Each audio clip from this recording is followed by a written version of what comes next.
नमस्कार भाइयों बहनों, आप देख रहे हो एनएन न्यूज। आज की इस वीडियो में आज की 10 ताजा खबरें वो आपको डिटेल से इस वीडियो में समझाने वाला हूं। वीडियो को अंत तक जरूर देखिएगा। मध्य एशिया में युद्ध जैसे हालात बने हुए हैं। मध्य एशिया इस समय गंभीर तनाव से गुजर रहा है। ईरान, इजराइल, अमेरिका और बहुत से बड़े बड़े देश इस बढ़ते तनाव में अपनी सैन्य गतिविधियों पूरे क्षेत्र में जो बनाई हुई हैं, उन्होंने असंतुलनता फैला दी है। मिसाइल से हमले किए जा रहे हैं और आपस में एक दूसरे पर जवाब में हमले किए जा रहे हैं। वैश्विक तेल सप्लाई चेन पर असर पड़ रहा है। समुद्री मार्गों पर खतरा बना हुआ है और इन घटनाओं ने पूरी दुनिया की चिंता बढ़ा दी और भारत में भी इसका काफी असर देखने को मिल रहा है और बड़े संकट की ओर ये पूरी दुनिया आज बढ़ रही है। और सर्वदलीय बैठक भी बुलाई गई है। देश से जुड़े बड़े कई फैसले, राजनीतिक एकता को दिखाने के लिए एक बैठक बुलाई गई है जिसमें बड़े मुद्दे शामिल हैं।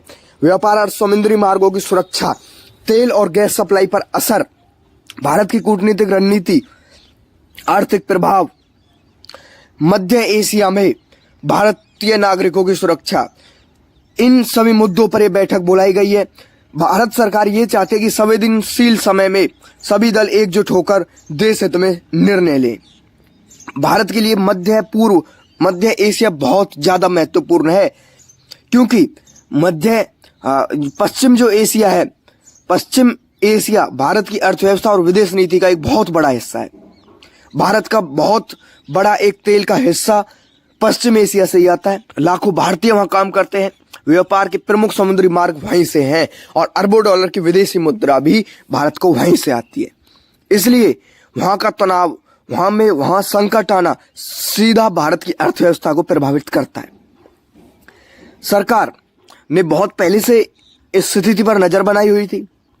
अभी ऊर्जा सप्लाई पर रणनीति बनाई है। कैबिनेट कमेटी ऑन सिक्योरिटी की बैठक हुई है और समुद्री व्यापार मार्गों की निगरानी बढ़ा दी गई है। भारतीय नागरिकों की सुरक्षा की समीक्षा की गई है। सरकार ने जरूरत पड़ने पर राहत और निकासी योजना के ऊपर भी अपनी रणनीतियां बनाई हैं। और विपक्ष की बात कर लेते हैं। वो कह रहे हैं कि देश की विदेश नीति, देश की राष्ट्रीय सुरक्षा, देश की आर्थिक रणनीति, इन सभी मामलों पर राजनीतिक सहमति बनाई जाए, ऐसा विपक्ष कह रहा है।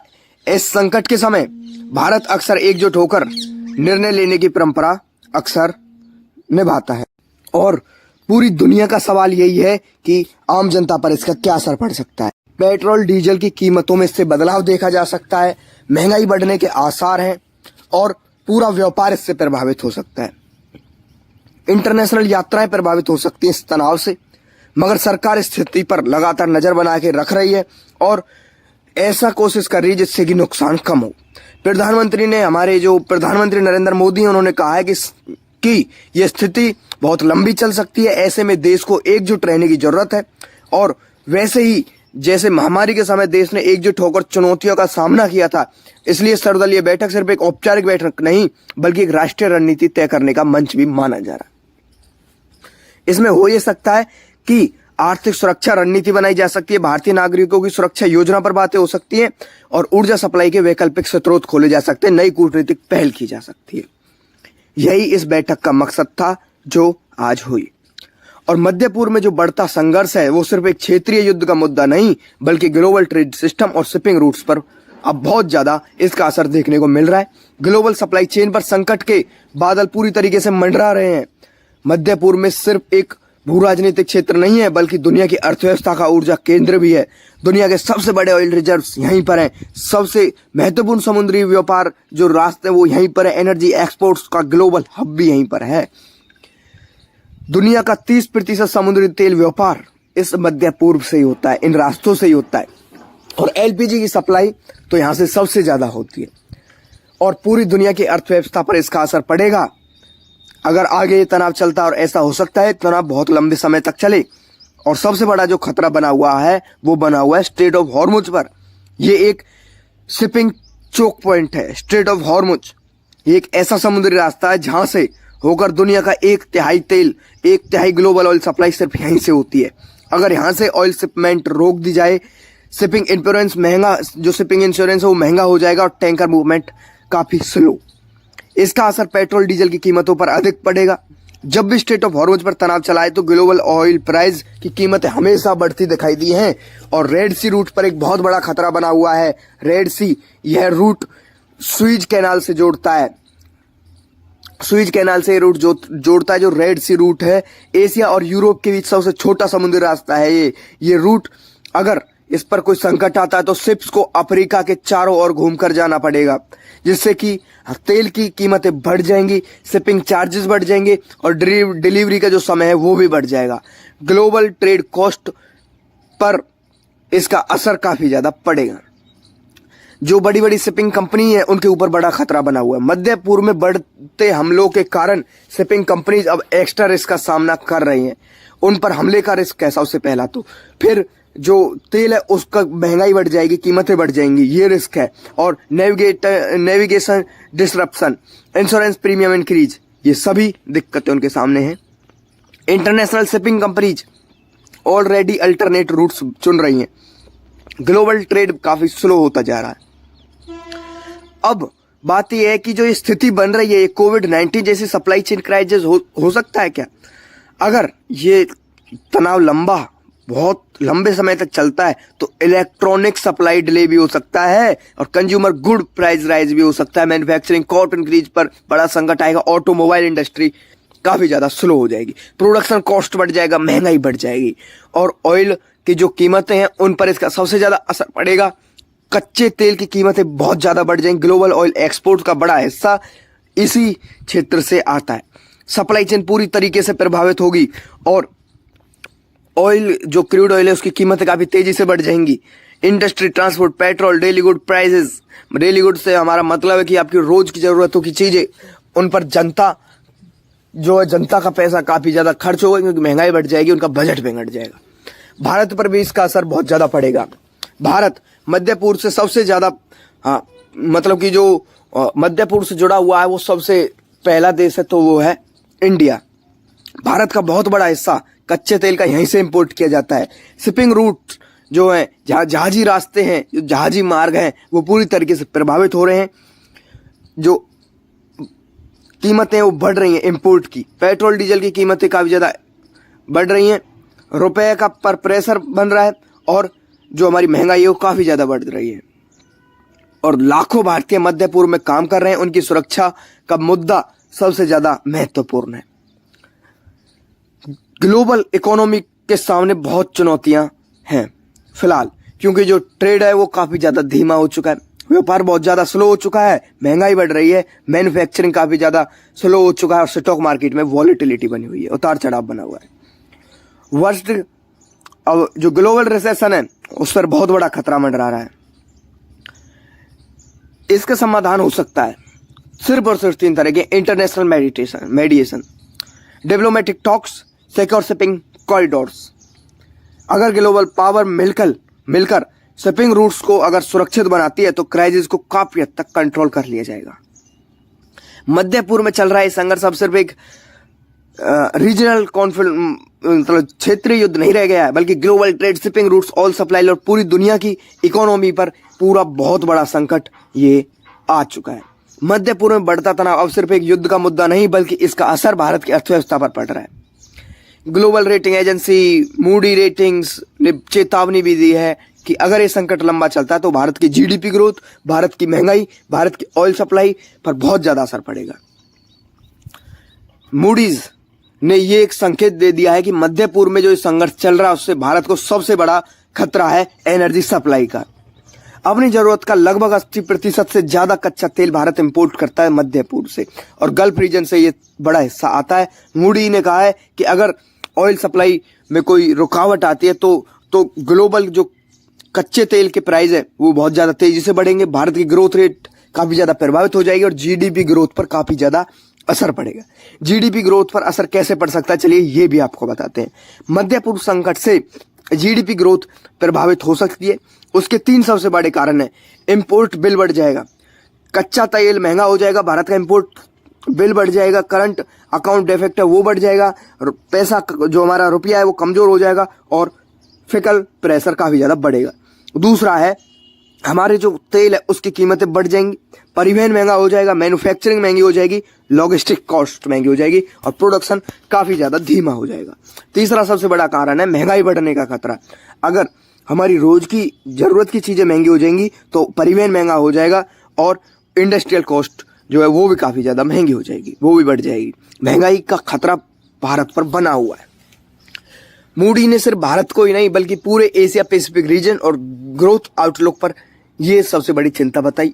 2026 में ग्रोथ रेट घटकर 4% तक आ गया था, जिसका एक बड़ा कारण था मध्य पूर्व में युद्ध, मध्य पूर्व में तनाव, कमोडिटी प्राइस बढ़ चुके थे, ये इसका सबसे बड़ा कारण था। यानी ये सिर्फ भारत की समस्या नहीं है बल्कि पूरे क्षेत्र के सामने एक इकोनॉमिक चैलेंज है, एक अर्थव्यवस्था चैलेंज है। भारत की सबसे बड़ी कमजोरी है उसका तेल पर निर्भर होना। भारत की इकोनॉमी काफ़ी ज़्यादा मजबूत है मगर जो एनर्जी इंपोर्ट्स है उस पर काफ़ी ज़्यादा निर्भर है और ये इसके लिए एक बहुत बड़ा रिस्क फैक्टर भी। गल्फ रीजन में जहाजी रास्ते प्रभावित हो रहे हैं, पेट्रोल डीजल महंगा हो रहा है, फ्रेट कॉस्ट जो है वो काफ़ी ज़्यादा महंगी हो रही है, रुपए पर प्रेशर बन रहा है, स्टॉक मार्केट में उतार चढ़ाव देखने को मिल रहा है और अर्थव्यवस्था की चेन पूरी तरीके से प्रभावित हो रही है। स्ट्रेटेजिक ऑयल रिजर्व्स क्यों बने चिंता का कारण, इसके बारे में आपको बता दें। मूडीज ने यह भी कहा है कि भारत के पास ऑयल बफर लिमिटेड है। अगर लंबे समय के लिए सब जो इस ऑयल सप्लाई डिसरप्शन है अगर ये चलता है तो भारत को जल्दी अल्टरनेटिव सप्लाई तलाशनी होगी। इकोनॉमिक स्टेबिलिटी के लिए ये एक चुनौती बनता जा रहा है। स्टॉक मार्केट के पर इसका बहुत ज़्यादा असर पड़ रहा है। मध्य पूर्व का असर सबसे पहले दिखाई दे रहा है तो वो स्टॉक मार्केट पर, जो युद्ध चल रहा है इसका सबसे ज़्यादा असर स्टॉक मार्केट पर है, रुपए पर बन रहा है और फॉरेन इन्वेस्टमेंट पर। ग्लोबल इन्वेस्टमेंट बैंक पहले ग्रोथ फोरकास्ट घटा चुके। ऑयल प्राइस स्पाइक की वजह से महंगाई प्रेशर बढ़ने की महंगाई है जो वो बढ़ रही है और भारत पर बहुत बड़ा दबाव बढ़ रहा है और इसका जो असर है वो logistic, manufacturing, oil marketing company इन पर सबसे ज़्यादा पड़ रहा है। इसका असर आम जनता की जेब पर पड़ रहा है। पेट्रोल डीजल महंगा और रोज की जरूरत की चीजें महंगी हो रही हैं, ईएमआई पर दबाव बढ़ रहा है और महंगाई बढ़ रही है। इनडायरेक्टली हर इंसान को इससे नुकसान हो रहा है। अब ये भी मैं आपको बता दूं कि भारत की जो अर्थव्यवस्था है वो पूरी तरीके से रिस्क में नहीं है क्योंकि इसके पास बहुत अच्छे कुछ जो मजबूत भी भारत की इकोनॉमी सबसे ज्यादा बताई जाती है तो उसके पास है फॉरेक्स रिजर्व स्ट्रांग है। फॉरेक्स रिजर्व है वो काफ़ी ज़्यादा मजबूत है, लार्ज बड़ी एक डोमेस्टिक मार्केट है और सर्विस सेक्टर ग्रोथ है और इंफ्रास्ट्रक्चर इन्वेस्टमेंट भी। मूडी लॉन्ग टर्म आउटलुक को अभी संतुलित मान रहा है मगर एक छोटे समय के लिए रिस्क यहाँ पे बना हुआ है। सरकार के पास एक ऑप्शन भी है। मध्य पूर्व में जो तनाव है जो चल रहा है वो काफ़ी लंबा है। Alternative oil suppliers, inflation control policy, strategic reserve use, export diversification, इन कदमों से अगर काम किया जाए तो इकोनॉमी पर काफ़ी ज़्यादा प्रभाव देखने को मिलेगा।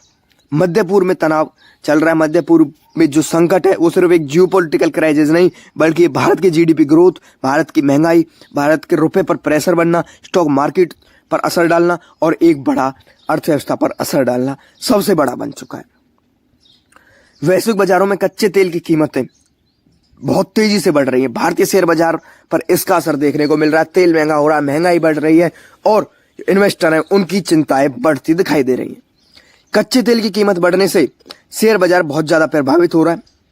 भारत अपनी ज़रूरत का लगभग 1/3 से ज़्यादा कच्चा तेल इंपोर्ट करता है और जब कच्चा तेल ही महंगा हो जाएगा, परिवहन महंगा हो जाएगा, उसको बनाने में जो कीमतें आती हैं उसमें बढ़ोतरी हो जाएगी और लॉजिस्टिक कॉस्ट बहुत ज़्यादा बढ़ जाएगी। सीधे कंपनियों को प्रॉफिट पर इसका असर पड़ेगा। कच्चे तेल राइज होते ही स्टॉक मार्केट प्रेशर में आ जाएगा और कच्चे तेल महंगे होने से कौन कौन से सेक्टर सबसे ज़्यादा प्रभावित होंगे वो भी मैं आपको बता देता हूँ। सबसे पहले एविएशन सेक्टर, एयरलाइन का जो तेल है उसका कॉस्ट है वो बढ़ जाएगी, ऑपरेटिंग जो कॉस्ट है वो बढ़ जाएगी, प्रॉफिट मार्जिन काफ़ी ज़्यादा घट जाएगा।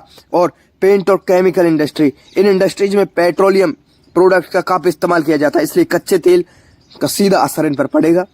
तीसरा है लॉजिस्टिक और ट्रांसपोर्ट सेक्टर। डीजल महंगा होने से परिवहन की कीमतें बढ़ जाएंगी, डिलीवरी चार्ज बढ़ जाएंगे और ई कॉमर्स से लेकर मैन्युफैक्चरिंग पर इसका असर पड़ेगा।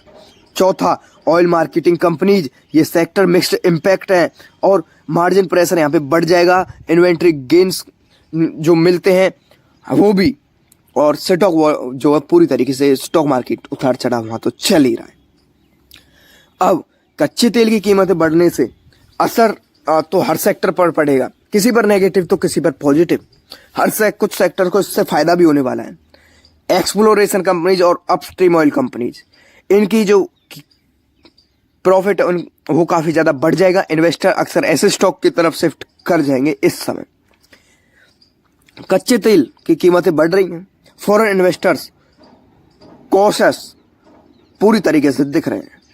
इसका असर मेजर इंडाइसेस पर काफी ज्यादा दिख रहा है। बीएसई, सेंसेक्स, एनएससी, निफ्टी 50 पर इसका असर देखने को मिल रहा है। इंडाइसेस में पूरी तरीके से उतार चढ़ाव चल रहा है। एफएलएलएस सेलिंग बढ़ रही है, रुपए जो है वो काफी ज्यादा कमजोर हो रहा है। इन्फ्लेशन पूरी तरीके से बढ़ती दिखाई दे रही है। मार्केट सेंटीमेंट काफी ज्यादा कमजोर दिख रहा है। रुपए और महंगाई का पूरा कनेक्शन एकदम से फिट बन रहा है। कच्चा तेल महंगा होने का असर सिर्फ स्टॉक मार्केट पर नहीं, बल्कि रुपया कमजोर हो रहा है, महंगाई बढ़ रही है, इंपोर्ट बिल बढ़ रहा है, पैसा कमजोर हो रहा है, रुपया कमजोर हो रहा है, फॉरेन इन्वेस्टर मार्केट से पैसा निकाल रहे हैं और स्टॉक मार्केट पर काफी ज्यादा प्रेशर बना हुआ है। रिटेल जो इन्वेस्टर वो काफी ज्यादा घबरा रहे हैं।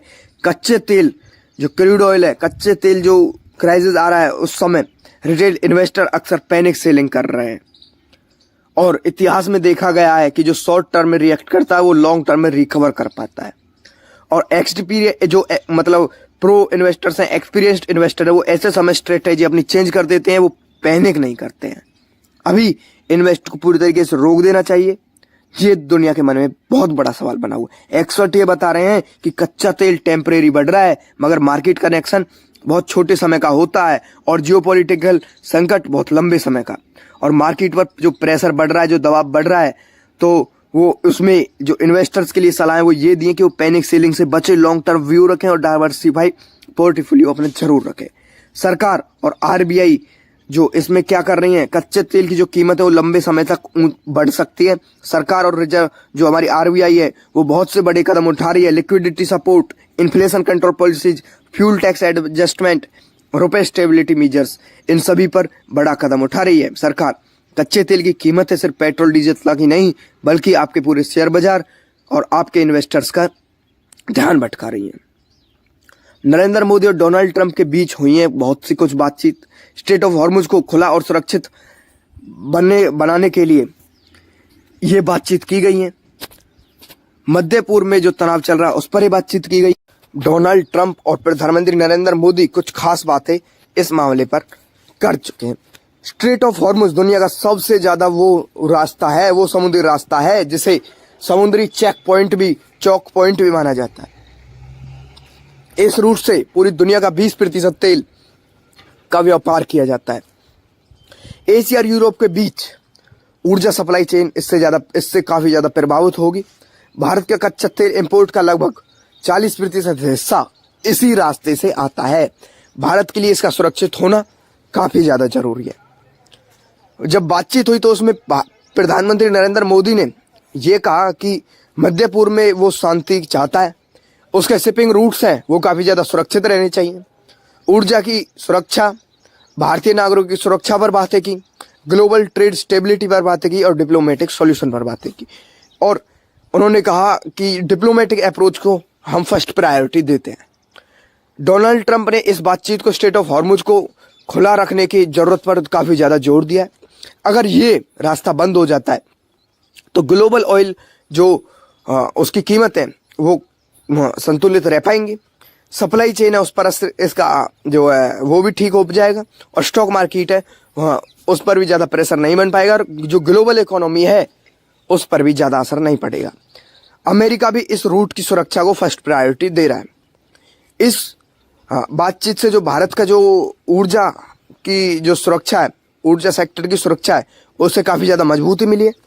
शिपिंग रूट सुरक्षित रहते तो पेट्रोल, डीजल और भी अन्य ऐसी वस्तुएं जो क्रूड ऑयल से निकलती हैं उनमें के जो दाम हैं उनमें संतुलनता देखने को मिलेगी और जो इम्पोर्ट कॉस्ट है वो एक मतलब कि कंट्रोल में, संतुलन में आ जाएगी।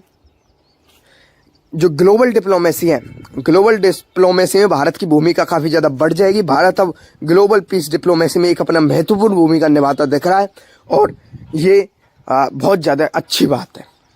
ऑयल सप्लाई संतुलित रहने से इकोनॉमिक स्टेबिलिटी बनी रहेगी, महंगाई कंट्रोल हो पाएगी, रुपए पर जो दबाव है वो कम पड़ेगा, स्टॉक मार्केट कॉन्फिडेंस पूरी तरीके से बढ़ जाएगा। मध्य पूर्व में जो ये तनाव चल रहा है बहुत ज़्यादा गंभीर है। मध्य पूर्व में ये सैन्य तनाव काफ़ी ज़्यादा बढ़ रहा है। इससे जहाजी समुद्री मार्ग काफ़ी ज़्यादा प्रभावित हो रहे हैं। सप्लाई चेन पर इसका असर पड़ रहा है। ग्लोबल कच्चे तेल की कीमतें बढ़ रही हैं। इसी वजह से कई देशों में के जो नेता हैं वो लगातार डिप्लोमेटिक बातें कर रहे हैं। प्रधानमंत्री नरेंद्र मोदी और डोनाल्ड ट्रंप की बातचीत को स्ट्रेटेजिक कन्वर्सेशन भी माना जा रहा है। भारत मीडिएटर की भूमिका पूरी तरीके से निभा रहा है। व्यापारिक बैलेंस फॉरेन पॉलिसी मतलब कि traditionally balance foreign policy Bharat अपनाएगा और भारत के अच्छे संबंध हैं ईरान से भी, इजराइल से भी और गल्फ के सभी देशों से और अमेरिका से भी। इसी वजह से डिप्लोमेटिक ब्रिज की भूमिका भारत निभा रहा है। ग्लोबल अर्थव्यवस्था पर इसका असर पड़ रहा है। हॉर्मुज क्राइसिस कंट्रोल में अगर आता है तो कच्चे तेल की कीमतें वो स्टेबल हो पाएंगी, स्टॉक मार्केट रिकवर हो जाएगा और जो हमारे समुद्री मार्ग हैं जहाँ से ऑयल ट्रांसपोर्ट किया जाता है वो भी सुरक्षित हो जाएंगे और ग्लोबल इकोनॉमिक प्रेशर काफ़ी ज़्यादा बढ़ भी सकता है, ऐसा माना जा रहा है। डोनाल्ड ट्रंप और मोदी की जो बातें हुई हैं, जो डिप्लोमेटिक टाक जो बातें हुई हैं वो काफ़ी ज़्यादा तेज़ी से उन पर अमल किया जा सकता है। नवल सिक्योरिटी कोऑर्डिनेशन काफ़ी ज़्यादा बढ़ सकता है। शिपिंग रूट प्रोटेक्शन, जहाजी रास्तों की जो सुरक्षा है उससे बढ़ाया जा रहा है और एनर्जी सप्लाई संतुलन होने की बातें की जा रही है। प्रधानमंत्री नरेंद्र मोदी और डोनाल्ड ट्रंप के बीच हुई ये बातचीत सिर्फ एक आम बातें नहीं बल्कि एक डिप्लोमेटिक कॉल नहीं, बल्कि एक ग्लोबल एनर्जी की सुरक्षा, शिपिंग रूट्स और मध्य पूर्व में जो संतुलन था उससे जुड़ा एक बड़ा स्ट्रेटेजिक कदम माना जा रहा है। और मध्य पूर्व में ईरान और यूनाइटेड स्टेट और इजराइल के बीच तनाव कम होने का नाम बिल्कुल पूरी तरीके से ये समझो है ही नहीं। मिसाइलों से हमले जारी हैं, समुद्री रास्तों पर पूरी तरीके से खतरा है और ग्लोबल इकोनॉमी पर इसका असर सबसे ज़्यादा पड़ रहा है। ईरान और इजराइल के बीच दुश्मनी बहुत सालों पुरानी है, मगर जो अभी घटनाएं हुई हैं वो सीधे सैन्य टकराव में पूरी तरीके से बदल चुकी हैं। फरवरी 2026 में यूनाइटेड स्टेट और इजराइल ने ईरान के कुछ सैन्य ठिकानों और रणनीतिक ठिकानों पर हमले किए थे, जिसके बाद ईरान ने भी हमले किए, मिसाइलों से हमले किए, ड्रोन से हमले किए और उनको जो सैन्य ठिकाने उन पर हमले किए। मध्य पूर्व में ये तनाव चला और आज इसे पूरा 1 महीने को होने को जा रहा है और कई देशों तक इसका असर बहुत ज़्यादा फैल रहा है। पूरी दुनिया भर पर इसका असर पड़ रहा है। ईरान और इजराइल पर मिसाइल हमले किए गए हैं। यूएस ने सैन्य ठिकानों को जो यूएस के सैन्य ठिकाने ईरान ने उनको अपना निशाना बनाया। गल्फ क्षेत्र में पूरा सुरक्षा अलर्ट जारी किया गया है। लेबनान और भी बहुत से देशों में सैन्य गतिविधियां काफ़ी ज़्यादा तेज़ी से हो रही हैं। सिर्फ ये ईरान और इजराइल के बीच की बातें नहीं बल्कि एक पूरी दुनिया की ग्लोबल ऑयल सप्लाई पर इसका सबसे ज़्यादा असर देखने को मिल रहा है और स्ट्रेट ऑफ हॉर्मुज पर इसका सबसे ज़्यादा बड़ा खतरा बना हुआ है। दुनिया का 1/3 तेल, दुनिया का 20% तेल यहीं से सप्लाई किया जाता है। मर्चेंट जो हमारे व्यापारिक शिप है, व्यापारिक जहाज है, उन पर हमले की कोशिश की जा रही है और शिपिंग ट्रैफिक में बहुत ज़्यादा गिरावट हुई है और ऑयल सप्लाई चेन इससे काफ़ी ज़्यादा प्रभावित हुई है। ग्लोबल एनर्जी मार्केट में पूरी तरीके से हड़बड़ी मच गई है। गल्फ देशों ने यूएस और इजराइल के साथ कोऑर्डिनेशन बहुत ज़्यादा बढ़ाया है। इससे ये युद्ध और भी ज़्यादा बढ़ सकता है। ये एक क्षेत्रीय युद्ध बहुत तो चल ही रहा है बल्कि पूरी दुनिया विश्व युद्ध भी ये बन सकता है। और मध्य पूर्व में ये चल रहा संकट, इसका असर ग्लोबल मार्केट पर बहुत ज़्यादा दिख रहा है। जो कच्चे तेल की कीमतें वो बढ़ रही हैं, महंगाई बढ़ रही है, स्टॉक मार्केट में उतार चढ़ाव चल रहा है और जहाजी रास्तों पर तो खतरा बना ही हुआ है। हॉर्मुज रूट बहुत लंबे समय से इस चीज़ से जूझ रहा है और अगर ये बंद कर दिया जाता है ना तो बहुत बड़ा एनर्जी क्राइसिस आ जाएगा। भारत पर इसका बहुत ज़्यादा असर पड़ेगा। भारत जैसे देशों पर इसका असर पड़ भी रहा है। भारत मध्य पूर्व से बहुत ज़्यादा तेल आयात करता है और लाखों की संख्या में भारतीय काम करते हैं। और जो हमारे समुद्री रास्ते हैं वो इसी क्षेत्र में हैं, मध्य पूर्व में। ये एक युद्ध जो चल रहा है, सैन्य युद्ध चल रहा है, वो मैन्युफैक्चरिंग सेक्टर पर इसका बहुत ज़्यादा असर देखने को मिल रहा है। और डिप्लोमेसी अभी भी जारी है। यूएस और ईरान के बीच बातचीत की कोशिशें चल रही हैं, मगर जो जमीनी स्तर पर स्थिति बनी हुई है वो काफ़ी ज़्यादा तनावपूर्ण है। इससे पूरी तरह जो है ये विश्व युद्ध की ओर ये युद्ध खिंचा जा रहा है।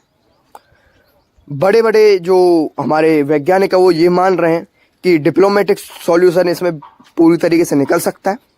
ये जो रीजनल वॉर है उसमें बदल सकता है यह युद्ध, और एक लिमिटेड मिलिट्री कॉन्फ्लिक्ट बहुत लंबे समय तक जारी रहेगा। ये वो कुछ एक्सपर्ट्स का मानना है। ईरान, इजराइल और यूएस, ये तनाव पूरी तरीके से अभी ख़त्म नहीं हुआ है। मध्य पूर्व में हालात बहुत ज़्यादा बिगड़े हुए हैं और पूरी दुनिया की इस पर नज़र है। दुनिया के सबसे समुद्री जो महत्वपूर्ण और अहम भूमिका निभाते हैं उन समुद्री रास्तों में से एक है स्ट्रेट ऑफ हॉर्मुज, और फिर वैश्विक चिंता का केंद्र ये बन रहा है। समुद्री रास्ता straight of Hormuz personal gulf को ओपन ओशियन से जोड़ने वाला एक बहुत संकरा और एक मैरीटाइम ये पैसेज है, और पूरे एशिया की जो एनर्जी की सुरक्षा है वो यहाँ से जुड़ी हुई है। एलएनजी जो जहाज है उनका बहुत बड़ा हिस्सा इसी रास्ते में शामिल होता है। पूरी दुनिया इस एनर्जी सप्लाई चेन क्राइसिस पूरी दुनिया भर में ये आ सकता है, पूरी दुनिया इससे प्रभावित हो सकती है, और ये संकट काफ़ी ज़्यादा बढ़ता जा रहा है। मध्य पूर्व में सेना की गतिविधियां बढ़ रही हैं, रूट की जो सुरक्षा की चिंता है वो एक बहुत बड़ा कारण बन चुकी है। मिसाइल अटैक किए जा रहे हैं, टैंकर्स को टारगेट किया जा रहा है, शिपिंग डिसरप्शन किया जा रहा है, नेवल कन्फ्रंटेशन किया जा रहा है। इंश्योरेंस कंपनीज भी शिपिंग रिस्क बढ़ा रही हैं, जिससे कि जो ट्रेड कॉस्ट है वो काफ़ी ज़्यादा बढ़ रहा है। और स्ट्रेट ऑफ हॉर्मुज में काफ़ी ज़्यादा अगर डिसरप्शन, तनाव या कुछ ऐसा होता है तो पूरी ग्लोबल ऑयल सप्लाई पर क्राइज आ जाएगा। ऑयल सप्लाई बहुत छोटी हो जाएगी और कच्चे तेल की कीमतें बढ़ जाएंगी, रिफाइनिंग कॉस्ट है वो बढ़ जाएगी, पूरी दुनिया पर महंगाई का एक प्रेशर छा जाएगा। शिपिंग सेक्टर इस क्राइसिस से बहुत ज़्यादा प्रभावित होने वाले हैं। फ्यूल कंजप्शन बढ़ जाएगा, इंश्योरेंस प्रीमियम बढ़ जाएगा, टैंकर मूवमेंट बहुत ज़्यादा स्लो हो जाएगा, डिलीवरी डिले हो सकती है, और शिप है वो अल्टरनेटिव रूट्स अगर लें तो जो ट्रेड कॉस्ट है वो कई गुना तक बढ़ जाएगी। ये जो क्राइज है वो सिर्फ एक कच्चे तेल तक सीमित नहीं है, बल्कि ग्लोबल ट्रेड सिस्टम को ये काफ़ी ज़्यादा प्रभावित करेगा। प्रोडक्ट प्राइजेस काफ़ी ज़्यादा बढ़ जाएंगे, मैन्युफैक्चरिंग पूरी तरीके से स्लो हो जाएगा, लॉजिस्टिक कॉस्ट है वो पूरी तरीके से बढ़ जाएगा, सप्लाई चेन पूरी तरीके से डिसरप्टेड हो जाएगा, और इलेक्ट्रॉनिक्स, ऑटोमोबाइल्स, सभी इंडस्ट्री पर इसका असर पड़ेगा, सभी पर इसकी महंगाई आएगी। स्ट्रेट ऑफ हॉर्मुज क्राइसिस का असर ग्लोबल स्टॉक मार्केट पर बहुत ज़्यादा दिखाई देगा। इन्वेस्टर का जो कॉन्फिडेंस है वो रिड्यूस हो जाएगा, और ऑयल प्राइस है जो बहुत ज़्यादा बढ़ जाएंगे, inflation fear increase and currency volatility, ये सभी चीज़ें आपको देखने को मिलेंगी। इन्वेस्टर्स सेफ एसेट की तरफ इस समय शिफ्ट करने में पूरी तरीके से लगे हुए हैं। भारत पर इसका असर पड़ सकता है, भारत जैसे देशों पर इसका बहुत ज़्यादा असर पड़ सकता है। भारत अपने कच्चा तेल बहुत ज़्यादा आयात करता है इस गल्फ रीजन से। ट्रेड कनेक्टिविटी इसी रूट पर पूरी तरीके से निर्भर है, शिपिंग रूट्स और सभी यहीं से गुजरते हैं।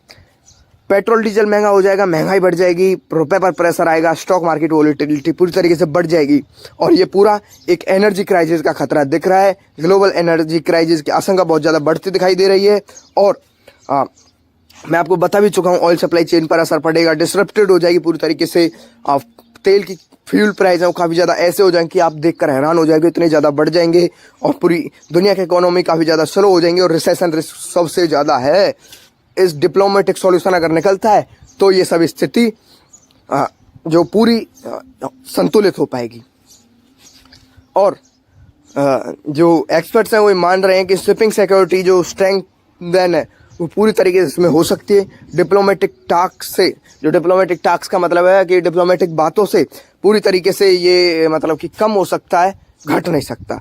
इंटरनेशनल लेवल कोऑर्डिनेशन बढ़ सकता है, और ये युद्ध बढ़ता है तो ग्लोबल ट्रेड सिस्टम पर बहुत बड़ा असर देखने को मिलेगा। स्ट्रेट ऑफ हॉर्मुज सिर्फ एक संकट नहीं बल्कि एक क्षेत्रीय मतलब कि एक मुद्दा है global oil supply, shipping routes और पूरी दुनिया की अर्थव्यवस्था से जुड़ा एक स्ट्रेटेजिक एक चैलेंज ये है। मध्य पूर्व में तनाव जो बढ़ रहा है, इसके बीच भारत सरकार ने एक बड़ा ही अहम कदम उठाया।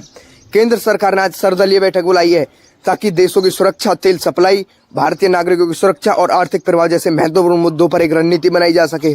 सरकार को यह बैठक बुलाने की जरूरत आखिर क्यों पड़ी, इसके बारे में बात करने वाले हैं। मध्य पूर्व का जो तनाव चल रहा है काफी ज्यादा गंभीर है। मध्य पूर्व इस समय दुनिया का सबसे संवेदनशील क्षेत्र है वो इस समय है। मिसाइल हमले किए जा रहे हैं, समुद्री रास्तों पर पूरी तरीके से खतरा बना हुआ है, तेल सप्लाई पर प्रेशर बन रहा है और वैश्विक अर्थव्यवस्था पर इसका असर पड़ रहा है और इससे कई बड़े जोखिम सामने आ रहे हैं। ये एक क्षेत्रीय युद्ध नहीं बल्कि ग्लोबल ट्रेड, एक शिपिंग और एक एनर्जी सिक्योरिटी से जुड़ा हुआ युद्ध बन चुका है। इसी वजह से भारत सरकार लगातार इस स्थिति पर पूरी तरीके से नजर बनाए हुए सर्वदलीय बैठक बुलाई गई है। इस संकट में सर्वदलीय बैठक बुलाने का एक रणनीतिक कदम इसे माना जा रहा है। राष्ट्रीय सुरक्षा पर बातें की गई हैं, ऊर्जा की आपूर्ति पर रणनीति बनाई गई है, भारतीय नागरिकों की जो सुरक्षा उस पर योजना बनाई गई है, विदेश नीति पर राजनीतिक सहमति बनाई गई है। इस तरह की बैठकें आमतौर पर जब की जाती हैं जब स्थिति राष्ट्रीय हित से जुड़ी हो, जब स्थिति मतलब कि अपने देश से ये स्थिति जुड़ी हो तब ऐसी बैठकें बुलाई जाती है और इन पर चर्चा की जाती है और ये बैठक काफी ज्यादा अहम मानी जा रही है। हो सकता है इससे संतुलित सब कुछ हो जाए। भारत के लिए मध्य पूर्व काफी ज्यादा महत्वपूर्ण इलाका है और काफी ज्यादा अहमियत रखता है भारत के लिए।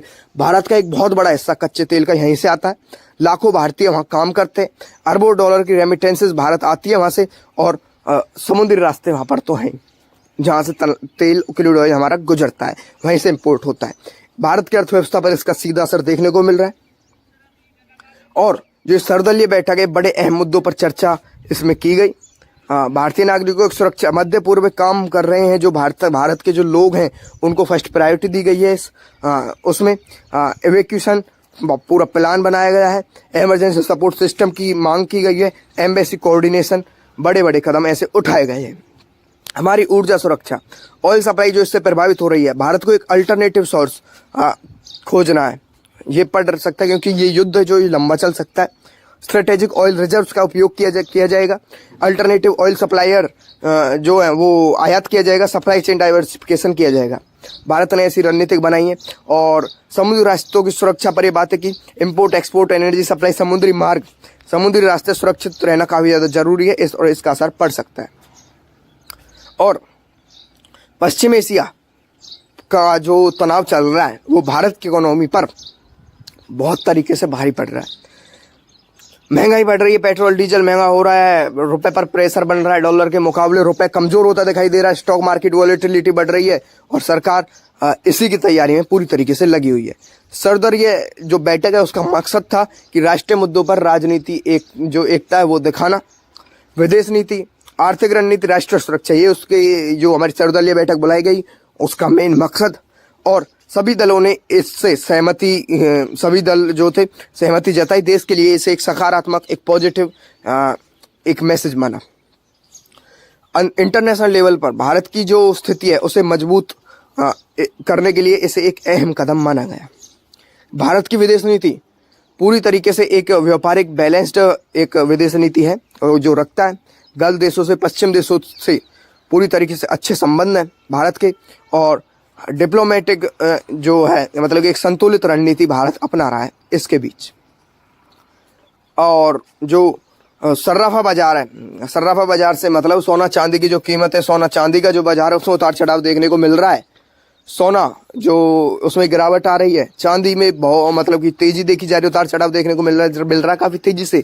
Multi commodity exchange of India यानी MCX का बड़ा मिक्स ट्रेंड इस समय चल रहा है।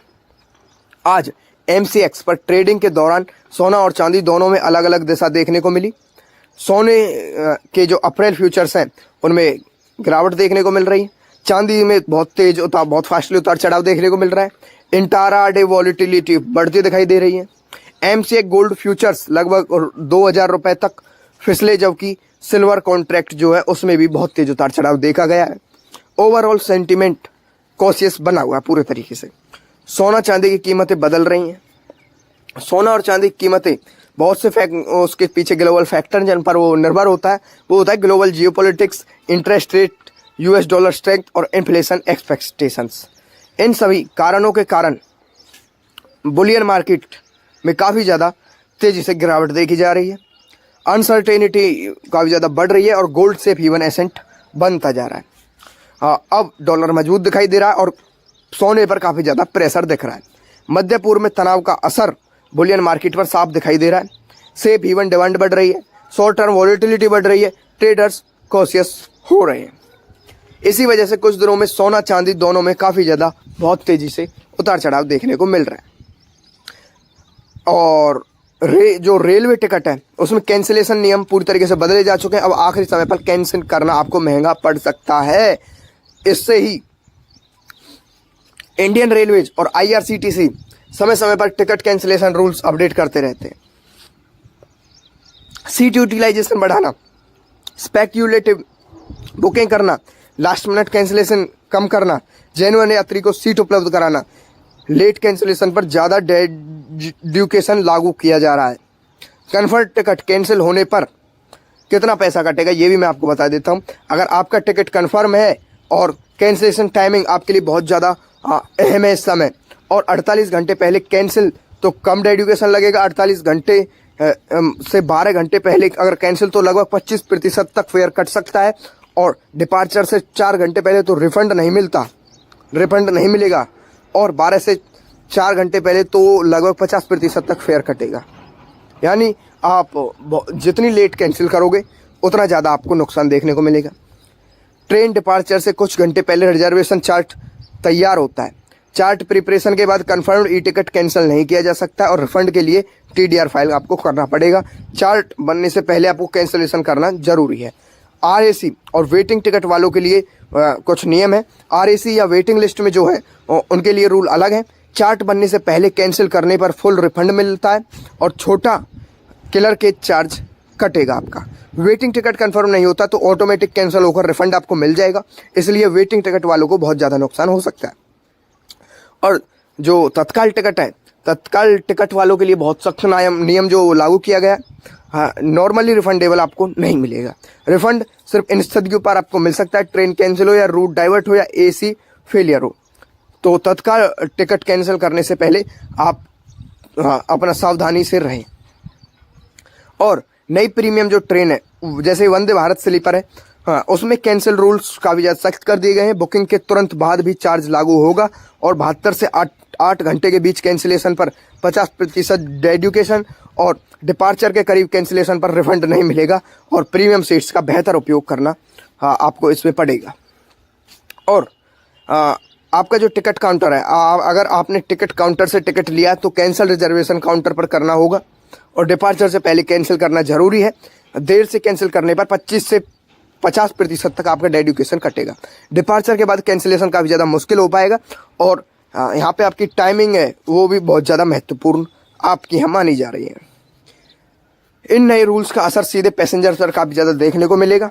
हाँ, जो ट्रैवल प्लानिंग है वो काफ़ी ज़्यादा ज़रूरी हो जाएगी। लास्ट मिनट कैंसिलेशन काफ़ी ज़्यादा महंगा पड़ेगा और बिना ज़रूरत की बुकिंग काफ़ी ज़्यादा कम हो पाएंगी और कन्फर्म्ड सीट है वो अवेलेबिलिटी पूरी तरीके से बढ़ जाएगी। रूल काफ़ी ज़्यादा सख्त कर दिए गए हैं। सिस्टम एफिशिएंट भी इससे काफ़ी ज़्यादा बन जाएगा।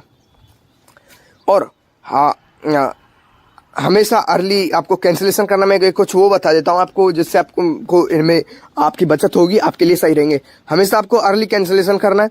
हाँ, तत्काल बुकिंग सोच समझ कर आपको करनी है। चार्ट प्रिपरेशन टाइम चेक करना है और वेटिंग टिकट स्टेटस आपको मॉनिटर करना है। डिपार्चर से पहले ऑनलाइन कैंसिलेशन कर देना है, आपको रिफंड यहाँ पे ज़्यादा मिलने की संभावना रहेगी। रेलवे टिकट कैंसिलेशन रूल में बदलाव का सीधा असर यात्रियों की जेब पर देखने को मिलेगा। ये हमने बताया आपको आज की वीडियो में। आज की ये वो 10 बड़ी खबरें थी जो कि काफ़ी अहम और काफ़ी महत्वपूर्ण खबरें थी। वीडियो कैसी लगी, वीडियो को लाइक कर दें, चैनल को सब्सक्राइब कर दें और किसी भी टॉपिक के बारे में अगर आपकी कोई राय हो तो आप अपना जो कमेंट है उसमें ज़रूर बताएं। हम मिलते हैं आपसे एक और नई बड़ी अपडेट के साथ और एक और नई बड़ी जानकारी के साथ। तब तक के लिए धन्यवाद।